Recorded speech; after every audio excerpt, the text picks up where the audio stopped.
இன்று நாம் காணும் இந்த அமைதியான மலைகளுக்கு பின்னால் பல கோடி ஆண்டுகால பிரம்மாண்ட வரலாறு ஒளிந்திருக்கிறது என்பது உங்களுக்கு தெரியுமா? மனித இனம் தோன்றுவதற்கு முன்பே பூமி இன்று இருப்பதைப் போல இல்லை. சுமார் 50 கோடி ஆண்டுகளுக்கு முன்பு தெற்கு அரைக்கோளத்தில் இருந்த நிலப்பகுதிகள் அனைத்தும் ஒன்றாக இணைந்து கோண்ட்வானா என்ற சூப்பர் கண்டமாக இருந்தன. அப்போது இலங்கையும் இந்தியாவும் அண்டார்டிகா மற்றும் ஆப்பிரிக்காவுடன் கைகோர்த்து நின்றன. காலப்போக்கில் கண்டத்தட்டுகள் நகரத் தொடங்கின.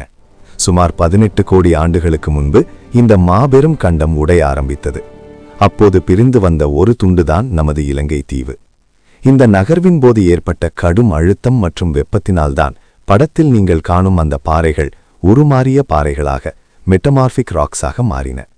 அதனால்தான் இன்றும் இலங்கையின் மத்திய மலைநாட்டில் நாம் காணும் பாறைகள் 200 கோடி ஆண்டுகள் வரை பழமையானவை. இவை ஒரு காலத்தில் சூப்பர் கண்டத்தின் இதயமாக இருந்தவை.